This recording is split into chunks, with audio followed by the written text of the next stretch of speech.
Hi everyone, welcome to another episode of Flourish FM, a podcast for the good life. Our guest today is Stephanie Harrison.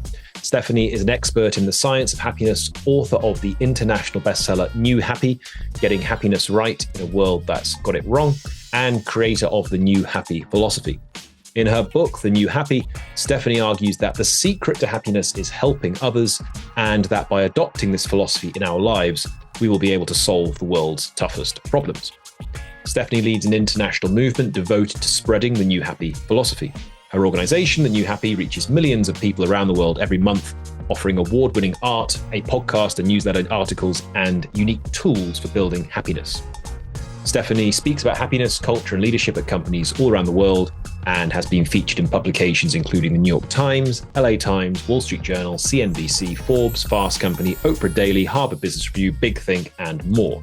She's a regular speaker at Fortune 500 companies and has been recognized as one of the top 25 global leaders in mental health. Nick, what did you most enjoy about our conversation with Stephanie? I was happy that we got into a question that I think she was excited. She had really never gotten into, but had wanted to, which is sort of this misunderstanding around autonomy, or what people sometimes think is hyper individualism, and its place in growth, in success, but more importantly, happiness. And what I really enjoyed about the conversation is Stephanie was able, through the research, through the data, to not just kind of discard of the importance of autonomy, but to place it beside everything you just said, that the heart of well-being is really like giving to others and helping others and trying to figure out ways for those to kind of synergistically exist, right, is at the core of, I think, her model. And she simplifies it with really excellent language and, all around just sort of great conversation. But it was that nuance and insight that I think was something we haven't really gotten into in any other episode. Absolutely. It was a fun and fascinating conversation. We hope you love it as much as we did. This is Exploring the New Happy Philosophy with Stephanie Harrison. All right, Stephanie, welcome. How are you doing? I'm wonderful. How are you guys doing? Very well. Great. Thank you so much. Thank you so much for joining us today as well. And thank you so much for this copy of your fantastic book, your best-selling book published last year, The New Happy, the subtitle of which is Getting Happiness Right in a World That's Got It Wrong. And in this book, you describe how you tried many ways to become happy, but then realized that everything you'd been told about happiness was wrong. That's a quote from the start of the book. So let's start off with this question. What do you think that today's world has got wrong about happiness? I think that the core messages that we receive growing up about how to experience well-being feel so divergent from what we know from the research that I really wanted to question all of these preconceptions that we have, mostly because witnessing them in myself, I realized just how ingrained they were and how hard they were to challenge and to overcome. And so specifically what I name as these core issues are a worldview, a set of beliefs that we've been conditioned into believing that has three core components. The first being that you're not good enough as a person. There's something wrong with you. You're lacking, you're broken. The second being that if you can overcome that through your achievements, through pursuing this set of societal milestones that we deem to be the pathway to happiness, then you'll feel worthy. And the third being that you're separate from other people and that you have to do everything alone. And ultimately, I've come to describe these as a set of beliefs called Old Happy. And I argue that they are the source of our misery, both as individuals and collectively. Let's dig into those two things. Go ahead. Well, I was just going to ask, because you kind of led us into the next kind of automatic and obvious question, but maybe we can break down that second category a little bit, which is like these sort of societal markers, as you put them. Yeah, of course. So, growing up, there's sort of this expectation that's put upon many people. And I'm specifically, this is something that I should mention is probably most predominant in Western industrialized cultures as well. Sure. But this is this pathway of things that you're supposed to do to be a good person or a worthy person in our society. And so depending on where you grew up or where you're raised or your background or your culture, these tend to differ in small ways, but they usually include things like be successful in the way that we deem success as a society. Follow this specific path of these achievements that you're supposed to follow. And ultimately, it's led to this kind of pervasive and perpetual desire to achieve more and more and more, thinking that eventually we're going to get somewhere and it's going to fill us up. And that will be the moment at which we can be happy. Okay. So this, am I correct, Stephanie? This is what you call the old happy, right? This conception of happiness, which has these three areas. And let's just recap those because they sound super important here. First, a person isn't good enough. Second, they need to prove themselves by achieving fame, wealth, and power to become happy. And third, they need to do this all on their own, right? Those are the three areas, You nailed it. Right. So how did you come about to identify this? How did you stumble upon this, or through research find this? What led you to that conception of old happiness? I don't know if you guys have ever seen the meme from Always Sunny with Charlie Day and his big board, and he's like looking like a kind of mad person pointing at it. But that's always the mental image. Red string everywhere. Exactly. Yeah. That's always the mental image I feel like I had when I talk about the research for this book. It really started when I was getting my master's degree in positive psychology at Penn. And while I was there, I ended up writing this capstone thesis arguing that we had gotten happiness wrong as a society. That's when I really started to delve into the research. But after I graduated, I felt like what I had written was incomplete and didn't fully capture the more sociological, political, broader kind of cultural elements that were involved. And so I ended up spending the next several years conducting independent research and essentially just trying to get my hands on everything I could that would help me to understand why, despite having so much wealth in our world, why, despite having so much information, why, despite being more connected to people than ever before, we were just so unhappy. And it seemed to be a trend that was consistently growing. People becoming lonelier, people struggling more with their mental health, people experiencing more difficulty with working towards their goals. And so eventually, I started to trace these sort of core elements that seemed to eventually kind of fit together. It took me several years just to be able to articulate old happy. Like it really was very difficult to sort of try and identify the ways in which we have been led to believe these things and also how they have then affected us, and making sure it was supported by research the whole time. But ultimately, I ended up leaning on this concept that we all have a worldview which shapes us in countless ways. And a worldview is really defined by how we answer these fundamental questions about life and what we should do in our lives. And so ultimately, Old Happy provides an answer to these three questions of who am I? What should I do? And how am I related to other people? And I think that these three questions are at the heart of so many of the questions that we ask ourselves about what it means to live a good life. And if you've been conditioned into believing that there are certain answers that should never be challenged to those three questions, then ultimately we have to start there with untangling it so you can figure out what will actually make you happy. Can we rewind just for a moment? You mentioned you're a Mapster, so this is 2 episodes in a row. Masters in Applied Positive Psychology. Shout out to UPenn's Pos Psych Center. We always have to ask this kind of nerdy question: how are you using happiness? How am I using it? Yeah, like how do you define it? How are you characterizing gosh, yeah, that? of course. God, I mean, that's sort of the question that really obsessed me, to be honest. Like, what is happiness and how is it defined? And I remember early in my studies coming across, there's one paper, I can't remember what book it was in, but it was like basically surveying all of the researchers, asking them to put forward their definition of happiness. And they came up with like 72 different definitions. Yeah. And that was the point when I was like, oh yeah, we have a problem. because, because like the other thing is that what I saw from my experience of being at Penn, but then also being a normal person living in the world, is that the lay beliefs, the average person's concept of happiness was so different from what I was seeing in the research. And ultimately, because I'm focused on the practical side of things, it's these lay beliefs that I became more and more concerned with. And a researcher can have the most beautiful definition of happiness in the world, but if nobody ever hears about it or figures out how to embody it or to practice it, then it's not very useful for them.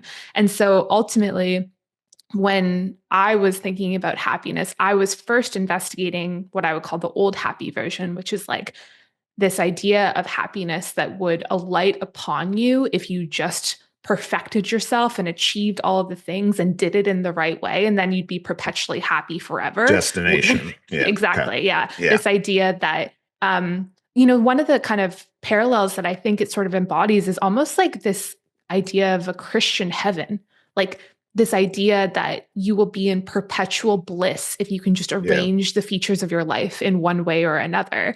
And obviously, that's not how researchers understand happiness. And I think that what I'm sort of proposing with New Happy is trying more to pursue a state of being that's about being connected to yourself, others, and the world around you. Yeah. All right. So this is the New Happy. Let's move into that then. So the two core ideas to this. Well, there's several core ideas. So I should let you explain what the core idea of this is. I mean, there's also a history to this, though, right? That you just described part of it there, doing the master's in pos psych and looking at 72 different definitions of happiness and so on. There was a 10-year journey you describe in the book to a whole new approach to understanding and building happiness, which you call the New Happy philosophy, which you describe as a proven path to both our own happiness and a better world. So let's go in a bit further. Can you please describe the New Happy beyond what you just said there, the key components to it, and how you got to this conception? Yes. Yeah, of course. So if what I just described is sort of how you would talk about the experience of being happy, what again I realized from talking to your average person is people want a path. They want to know what to do to be happy. And so what I try to lay out here is that the path to happiness has two components: to be who you are and then use who you are in service to other people.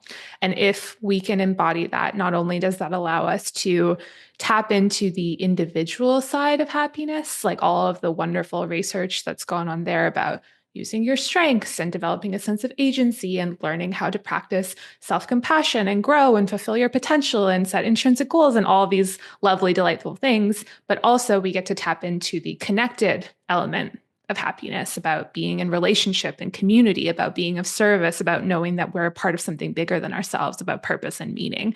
And so ultimately, I knew that because the average person doesn't get to go and spend a year studying these beautiful topics or devote their lives to them, I wanted to give people sort of like a handy guide and say, like, these are the two pillars. They encompass a lot of different things and all this wonderful research falls under them. And if you can strive towards these things, that's what's going to allow you to experience that state of happiness that you're looking for.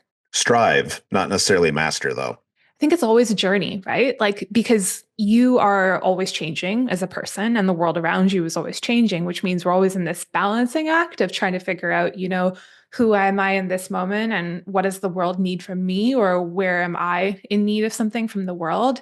And ultimately, I think what I really want, part of the kind of shift from old happy to new happy, is instead of having this individualistic worldview where I am the center of the universe and all that I want matters most, which I think is one of the core problems that we're facing both as personal individuals and as a society. It's a relational one. And obviously, in every relationship, you're constantly experiencing these changes, these things that upset the dynamic, and then you have to rebalance and come back to it. And so having more of a relational concept and even thinking about happiness in that way, to me, it feels like that's sort of what you're saying, Nick. It's like that constant striving or pursuit of. Mm-hmm. How do you think about a term like flourishing?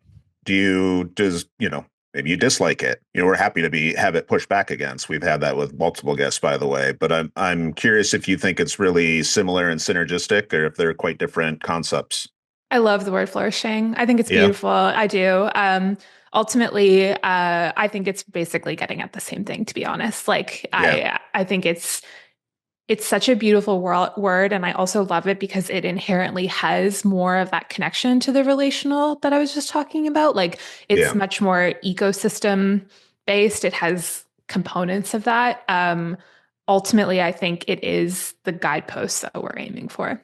So it's helpful, and it sets up something that I'm thinking about here. And we were maybe going to get to this later, but I think you bring it up with this notion of being oneself. Right. And when you talk about happy, I hear things like potential, right? We're coming off a conversation with Scott Barry Kaufman. So I'm thinking about self-actualization, flourishing, happiness, well-being. There's this potential, maybe it's not attention. This is what I want to get your thoughts on.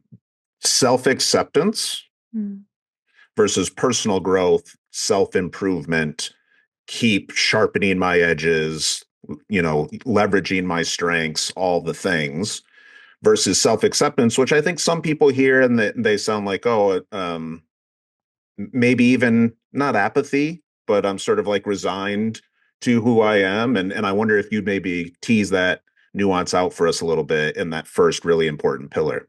Yeah, it's something I think about a lot. And I do think you're right. I Me think too. people I think people have this inherent response to it almost of, oh, that means I'm giving up on getting better. And I Yeah. don't think that's the case at all. I think that Okay. I can speak to my from my own experience first. When I should say, like, the reason I wrote about Old Happy and the reason I can talk about it so much is because I was completely trapped in it. So I have my own personal experience of overcoming Old Happy that has Mhm. helped me to really understand how deep these sort of threads can run within us. So for me, as somebody who spent my whole life trying to be perfect, desperately thinking that that would be the thing that would make me happy, I was never able to do the things that mattered to me when I was engaged in the pursuit of perfection. I could not move forward towards my real, truest goals. And therefore, I felt stuck. I felt apathetic and demotivated. It was like there was these two parts of me. There was the part of me that was like desperately trying to move towards self-actualization or growth, the things that I knew I wanted to do and mattered to me. And then the other part of me was like, had a peg in the ground and was refusing to move and was completely stuck because I was so obsessed with being perfect. And so it wasn't until I started practicing self-acceptance that I was actually able to grow as a person. And I think that it comes from this idea that self-acceptance is like deciding that you can't do anything else from there, like you're done. And I remember reading some Buddhist theory, which was arguing that the whole point of, Buddhist practices is to recognize that you are an imperfect person in this moment and that there are things that you can do to cultivate your best qualities and your best traits, the things that will help you to move towards nirvana in order to go on that path. And for whatever reason, it allowed me to really start to understand that those two things were not at odds the way I had been conditioned to believe, that in fact, self acceptance was what supported those bigger goals that I had for myself and for my life. And John's going to ask you a follow-up, but then now I want to get even kind of more granular with you here because now I'm thinking about acceptance and something I've been thinking a lot about in part because my business partner does a lot of ACT, right, in his coaching and his therapeutic work and whatnot. And what I think I hear, which is important, I think, to make explicit, but please correct me if I've got it wrong, is that like this self-acceptance piece doesn't necessarily mean you feel good all the time. Mm. And like ACT, you are actually accepting the unpleasantness that comes with maybe that acceptance or that kind of like realism as well. But please correct me if I'm wrong on that because it's No, interesting to have that and then think, oh, that might help lead to happiness. That's not how yeah. everybody thinks about happiness. Yeah, it's so true. Like I thought, oh, if I can just banish all of my bad feelings, then I'll be good, right? Like, and it wasn't the Right. case at all. It was learning to, as hard as it can be in the moment, to meet those emotions or experiences with kindness and acceptance and compassion. And that's what allows us to sort of not only embrace them, but eventually, hopefully, overcome them or at least integrate them into our way of being. Yeah. Mhm. Yeah. Good. Let's dig into this journey you went on a bit more, Stephanie, because partly because it's fascinating, this journey you went on from Old Happy to New Happy and how it was a personal experience, not just, a research-based exercise.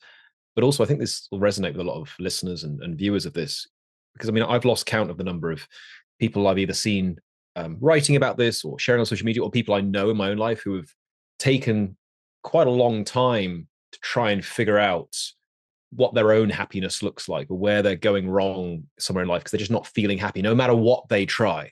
Right. And I can Yeah. imagine that for a lot of people, it's because they're banging their head against the brick wall of the old happy or certain parts of it. Of like, why isn't this working? I've achieved X, Y, and Z. I've got to this point, but why am I still not feeling it, day to day? And the way the kind of path you described leading to this has been fascinating. So, you mentioned, Buddhism being part of it. You've got a clear contrast here in some of these areas between things like the tenets of the old happy and the tenets of the new happy. They're direct like direct differences, right? So one tenet of the old happy is a person isn't good enough, and a tenet of the new happy is each person is good enough as they are. And the second tenet, they need to achieve fame, wealth, and power. The second tenet of the new happy is that each person has unique and important gifts. And the third, they need to do this all their own. The fourth, using them to help others leads to their own happiness. So how did you, it sounds like the third of those is building into it that to be happy, it needs to always be, or is ideally, something that's in relation to other people, helping others, and they'll help you in turn, rather than this solo exercise. How did you get to that bit of it? That was the hardest part. Right. Okay, so you know how, I'm sure you've heard this before, but for anyone listening, when you study positive psychology, there's a quote that goes around, which is other people matter, right? Relationships matter. That's sort of the heart of how a lot of people describe positive psychology. And at the time that I was at MAP, I was working at a company, LinkedIn, and they have a core value of relationships matter. So it was something that I had seen really play out in my work experience as well, coming from another company that had a very different culture and then moving into a new organization that really emphasized different things. Then I was at MAP and I started to really reflect upon this and think about it. And I started to think more deeply about that quote a lot over the following years after I graduated. And I started thinking about relationships and what is it that makes up a relationship? Like, what is it that is at the core of it? And ultimately, where I landed is that it's through the help that we give and we receive. That's how we build relationships. And so, you know, like you meet a friend for coffee, an acquaintance, maybe somebody you don't know very well, and you ask them for their advice. They give it to you. And all of a sudden you're like a little bit closer, right? You've come together. You've started to build a more deeper connection.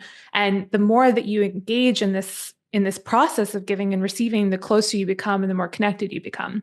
So if happiness is about relationships, about other people, about connection, then ultimately at the core, it's really about helping. It's really about the help that we give and receive.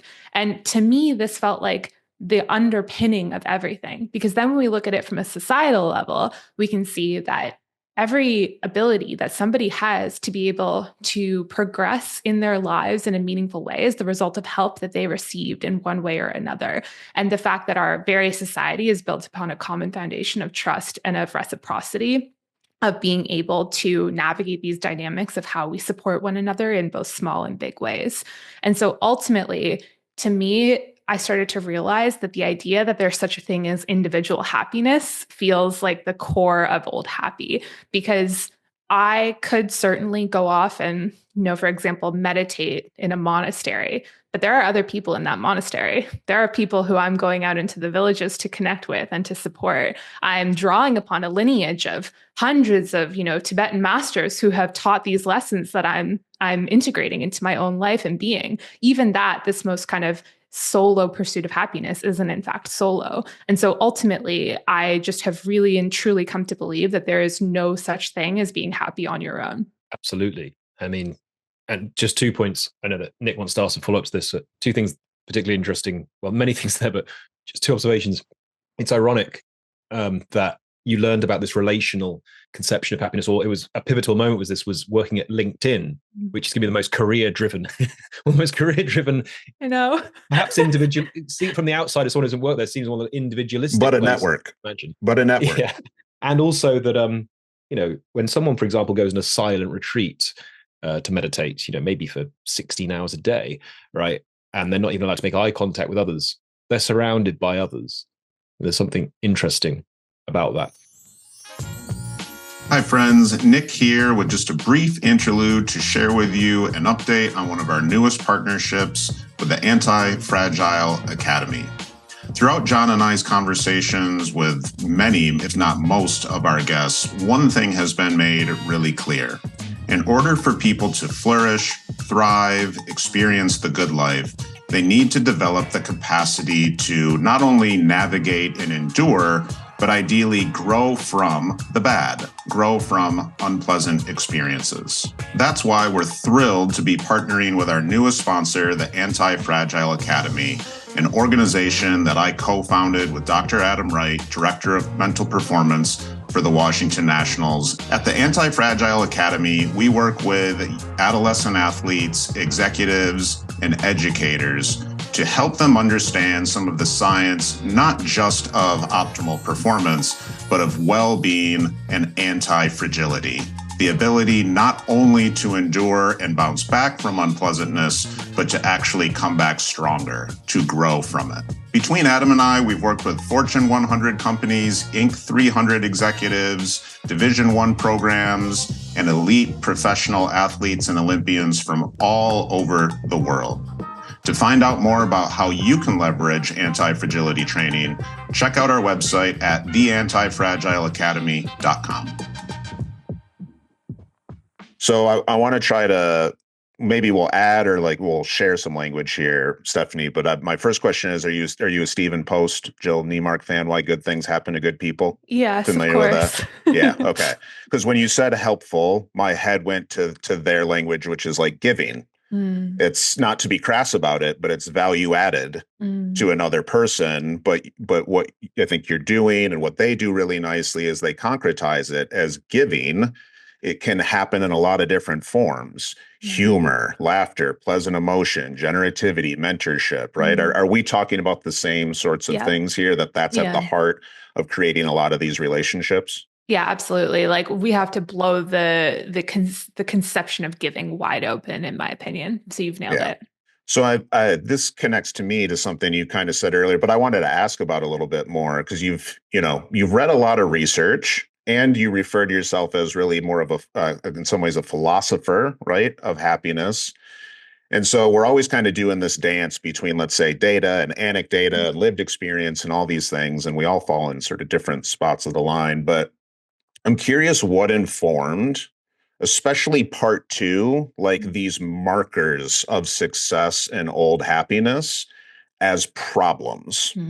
Because it seems to me that you're simultaneously noticing these things as either potential problems or flat out problems. Those things are very pull yourself up by your bootstrappy individual success. You've got this other pillar that's sending a completely different message. It's, grab the bootstraps of others and pull them up, right? And so I'm curious, what informed these are nefarious, these are actually causing issues, right? All the way to the line of, we need to do the exact opposite, basically. Yeah, it's such a great question. I would say that I always started with the academic research. So I found a great deal of literature that supported the harms that this individualistic, capitalist, domination-oriented line of thinking has done to us both individually and collectively. So that was where I started, was figuring out, okay, well, for example, here's some literature about how, for example, parents are suffering because of the individualism that's inherent in our parenting culture. And then building up from there into, okay, well, how does this affect people in different domains and different pockets of the world? And how is it affecting their worldview, their mental health, their relationships, And there was an abundance of data out there that just isn't really talked about in many ways because it just runs so contrary to, kind of the dominant culture, right? Like, that's really what this is about. It's about challenging the idea that is so pervasive in modern Western culture, which is like success leads to happiness at the core of it. And ultimately, there's stuff that runs underneath that. But at the end of the day, this bootstraps idea that you've talked about, it's really just so much at the core of everything we do. And so that was where I started. And then, so I would say that allowed me to form my hypothesis about what was happening. And then I started talking to people. I started in 2020, I started making this artwork to try and communicate these ideas. And I started which is excellent, by the way. Oh, thank you so much. Yeah, excellent. So I wasn't sure if you made it or what. So it's wonderful. Yeah, Thank it's really you. wonderful. Yeah, I wanted to find a way to communicate these ideas again, like with the awareness that this stuff runs really deep. And I know how deep it runs because I've gone on the journey of unpacking it and untangling it in myself. And just when I'm like, oh, I've hit the bottom, I find a new version of it that has to be untangled. And so I wanted to try to find a way to communicate these ideas in a way that maybe bypassed like conscious awareness in a way and allowed people to understand it in a different way. And I thought art could be a way to do that.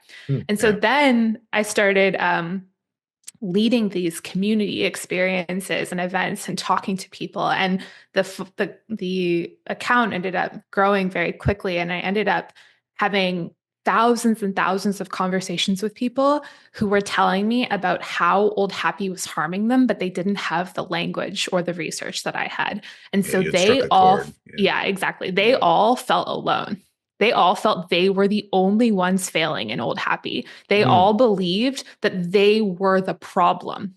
It wasn't the system that was the problem. And so it was just like this moment of realizing, like, oh my God, the problem is not that people don't feel this way or understand it. It's actually that they don't have the language to describe what's been happening to them. And so ultimately, that led me to sort of that combined with the research led me to make these assertions. So let me ask you another, and maybe this is too granular, but I think it's potentially a useful juxtaposition because we're sitting here in the context of what the most recent World Happiness Report coming out, which basically just reiterates what we all already know. It's social connection, it's other people, but it gets more granular. There's some cool insights. But we've said this, I don't know, 1,000 times on this show. It's relationships by far and away the single greatest predictor of all things good, right? So what's number two? It's meaning. How do we usually get meaning? Generally, it's a connection to other people in some way, shape, or form, whether it's purpose or mattering, right? Yeah. But then when you look globally, because you're talking about, yes, we're mostly talking about a Western audience, but we do have a global audience, and I think some of these cultural issues come in. You do see that autonomy in terms of like basic freedoms is a really important indicator. I I would say not just worry, I flat out think sometimes people, as a self determination theory researcher, sometimes people hear autonomy and they think I can do whatever I want, whenever I want, however I want, with whomever I want, or else I'm somehow restricted, oppressed, right? Or I Yeah. can't be happy. And to me, these are really interesting because they all indicate, yeah, like a good life, socially connected, but autonomous. What do those things mean to you, and how did you reconcile some of that data, if that question makes sense? Oh my God, totally. I'm so glad you asked this. I have been waiting Cool. for years to talk to somebody about this. Oh, great. Cool. Cool. Let's do it. I so I love self-determination theory. I think it's the best thing out there, one of the best things out there. And again, one of the light bulb moments for me was exactly what you just described. The common lay understanding of autonomy being unrestricted freedom. I can do whatever I want. When in fact, obviously, when they talk about autonomy, it's about doing things that come from within you that feel authentic to you and aligned with your true self. And that to me was what helped me to sort of try to reframe the second pillar of Old Happy, because I think that's the most complicated one and the one where people tend to misunderstand what I'm saying the most. I think, like, I remember my parents being like, well, this is like great, but like people need goals and like it's okay to work towards things and like that's great and people want to do that. And I'm saying, yeah, of course, I'm not denying that at all. That's pillar Goals, one. yeah, goals are Yeah. good. Like Yeah. we want goals. We need to be moving towards something, but I want those goals to feel like they're intrinsic, like they're coming from within you, like they're aligned with your true self. And also that you're not pursuing these goals thinking that they're autonomous, being disconnected from everybody else in the world around you. And then ultimately, that's going to take you down a path that pulls you away from happiness, because what you're talking about. And I think so much of like kind of the Western frame of thinking, it's so binary, right? It's like this or that. You can't have both at the same time. There's no gray areas. And what I want people to see is that you can live an autonomous life that is in service to other people and it is supported through your connections. And in fact, I don't think that there is any other way to do that ultimately at the end of the day. Like those two things aren't at odds to me. That's basically self-determination theory, right? Yeah, I need some autonomy, but I need something to relate it to. Yeah. John's the philosophy nerd here as well, the philosophy PhD, but like we used to teach sort of this Aristotelian sense of self, which was this narrative sense of self. You can't actually understand oneself outside of the context and the narratives of your life, right? So these things were actually kind of mutually reinforcing. It's so beautiful. I couldn't agree more. I think it's, and again, like a lot of this stuff is being perpetuated online. in a really harmful way. Like a lot of these belief systems about self-help, mental health being about complete isolation and abandonment of other people, the idea that we don't owe other people anything, that we have no responsibility to the common good. All of this stuff just feels to me like it's accelerating our collective misery, and people don't know it, which is what sort of keeps me up at night. Like the pursuit, and that ultimately is what old happy is about. It's like the pursuit of what you think is happiness, but is ultimately misery, and then not knowing why you're unhappy, to your point that Yeah. you mentioned earlier, Nick. Yeah. Yeah. Yeah. Yeah. You might have ended up chasing the wrong thing and actually got further along the road to the wrong Yeah. thing. So actually become less happy in the process. So there's lots of, let's move into some practical strategies, but there's so many things we could talk about here. The practical strategies, like just key ones that come to mind in this conversation so far are how to overcome perfectionism, how to avoid loneliness, how to practice self-acceptance. We might not get through all of these, right? So let's go with Self-acceptance. Loneliness Let's start hasn't with come up so much. self-acceptance. Let's go with those. Yeah, let's go with self-acceptance and maybe Yeah. perfectionism, because those have been key themes here. So, what advice do you have? Research-backed advice that you've come across and built in your book, in order for someone to practice self-acceptance such that they can feel comfortable, feel happy with being good enough as they are, but nonetheless continue to have the things they want to have, virtues such as ambition, striving towards important goals in their life. They're not losing those in the process, but nonetheless they're happy with where they are Yeah. and who they are. I should say who they are for self-acceptance. I've really found a lot of support and inspiration in the work of Albert Ellis, who, was one of the early kind of leaders of CBT. And I think that there's a tool that he describes that I updated and shared in the book that I personally have found really helpful for this, which is essentially learning how to break up yourself from your behaviors and ultimately being able to say, yes, myself is always worthy, always acceptable. And sometimes I do things that are not how I would like to behave, or maybe even, updating it for an act lens of those actions weren't in line with my true values. And I think Diffusion. ultimately, yeah, exactly. Like, Yeah. I think ultimately what's really happened is when we have placed the utmost of importance on the creation of a self in order to be happy, and a specific type of self, the self that's valued by, like neoliberalist culture. The problem is that if you break away from that self in any way, or you don't act in alignment with that, or you fail at pursuing those old happy goals, then you feel worthless. It's like kind of 100 to 0, because you're no longer able to perform in that way. And so one of the helpful tools is, I just call it the breakup because I find it really helpful to think of it in that way. It's saying like, I am acceptable no matter what. And I made a mistake yesterday. And that's okay. Like I can be somebody who accepts myself, and I can look critically at my behaviors and choose to act differently next time. And ultimately, that has been a very useful tool that I think can help us to move down the pathway of working towards our goals in a more loving and compassionate way, while also refusing to say that there's something that, casts me out of the sense of worthiness as a human being. Right. So there you're reflecting on accepting who you are right now, but also thinking about there's this goal I have, this aspect of my character I'm trying to build. Here's a mistake I made, something I could have done better, some way in which I failed or perceived that I failed. Here's how I can improve that too.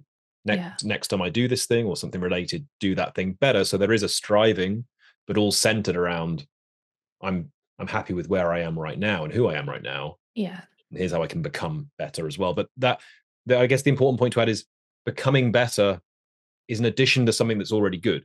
It's Yeah. not that the person isn't good enough. Rather, they are good enough, but they can make themselves even better. Yeah, exactly. And like, what does it look like to operate from goodness? Because I think a lot of us are striving for goodness like it's this carrot we're chasing through our performance. This idea that if I can just prove my goodness through my extrinsic rewards and validation, then that will make me feel whole and complete on the inside. And I found it really helpful to try to communicate that if you are goodness, if that is your basic character, then expressing yourself through goodness is a very different way to approach your life. It's much more kind and compassionate. And it also allows that recognition that I can always be striving for this, ever extending goal of a virtuous life in trying to embody that inner goodness through my behaviors. And sometimes I'll mess up. Like yesterday, I was really impatient about something. And I don't want to be like that, right? I want to be a patient person. So, okay, I can either sit there and say, God, I'm so worthless. I'm such a failure. I'm such a hypocrite, blah, blah, blah. Or I can say, well, I tried my best and I didn't really have enough to eat. So maybe that was the problem. And I'm going to make sure that I eat instead next time. And maybe that'll help me get easier. And that's going to help me be more virtuous in the long run, I think. Absolutely. And focusing on things that are within your control. Yeah. Like I could have eaten a meal. Well, it's interesting. I don't know if you and Isra Nasir know each other, but we had her on for her book about toxic productivity, which is out in, I don't know, the last 3-4 months only. It's wonderful, and the idea is wonderful. But the reason it came to mind is what I feel like I hear you describing is not necessarily what we're doing all the time, but a lot of it is like, why are we doing it? Where's that coming from and oriented? And so it pulls me back to self-determination. And I'm thinking about this like spectrum from extrinsic drive to intrinsic drive and the social connection piece. And the reason I want to weave those back together in time with self-acceptance is there's this need to belong and to matter. To what extent, right, might those influence our values, influence what we think is quote unquote intrinsic? Right? Where a lot of times you hear, oh, like if it's coming from other people, if it's influenced by other people, that's not authentic. That's not concordant. That's not coherent. To which I would say, not necessarily. But I'm wondering how you pull these in. It's like, oh, I want to accept myself, but the people I'm connected to think I need to be something different or more, right? And so I'm going to drive myself to be those things, which I think if Isra was sitting here, she might call toxic productivity, especially when it's paired with perfectionism. But I'm wondering how you triangulate some of those different things and synergize them, if at all. It's really tricky, isn't it? I think it's like, it's very, it can be very challenging to tease out sometimes what you have internalized and who you really are. And I guess maybe the mental picture I have in my head is like, if you're represented by a circle and then the core true self is like a kind of smaller little circle nestled at the bottom within it, like gold, yellow, representing who you really are. There's all this stuff that has like permeated through the membrane of the self over the years. And I think in many ways, the process of discovering who you are is not only about clearing that away, but then also allowing that core true self at the bottom to expand more and more through the actions that you take.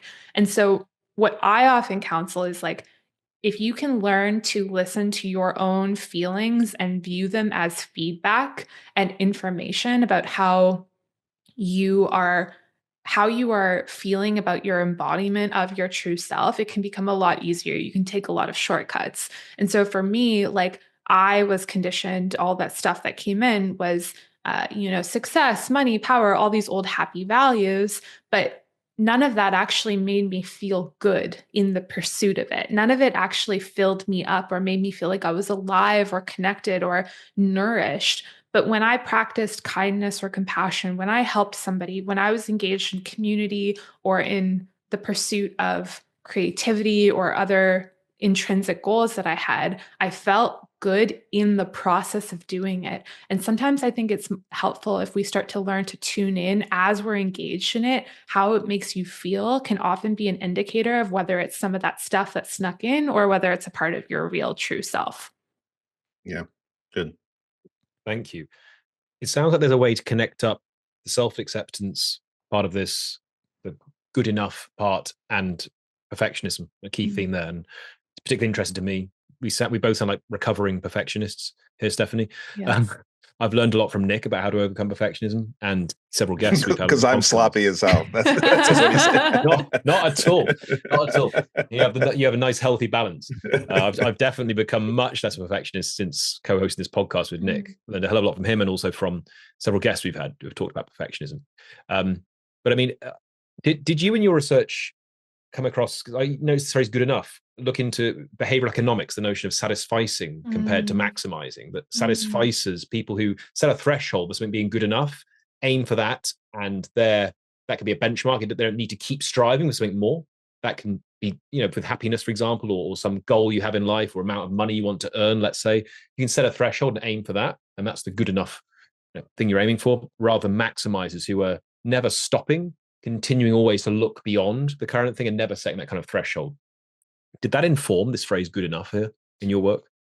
Not consciously. I mean, it's a really interesting connection that I don't think I've ever made before. Like we did have Barry come and talk about it in MAP. And so it was something that we talked about and covered. I think it's a really fascinating way to look at it. And now that you bring it up, it feels very relevant and very pertinent. I think though, like one of the things that's sort of coming to mind for me is when you feel that sense of like connection to your true self, I think that you are less pulled by that desire to maximize. Like if you know inherently that you are going to be okay, you're going to be okay with yourself, and other people are going to be okay with you if you don't have to keep pushing and striving. I think that most people are probably pretty good at finding the equilibrium for themselves. Like I look at my own experience with this, and when I was deep in my perfectionism, I was just a major workaholic. I worked all the time, like constantly, nonstop, never took breaks, never did anything except for work. And again, it was like I was just constantly chasing this more and more, or this idea that if I could just be the best or whatever, it would be enough.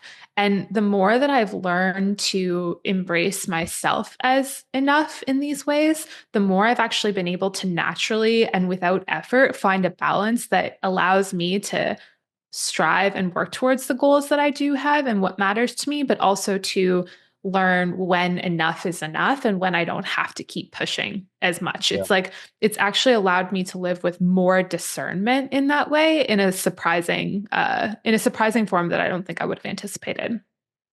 Yeah, that's a nice phrase to add to this. Enough is enough. Okay, Stephanie, this has been amazing. We have a final signature question to you, the flourishing question.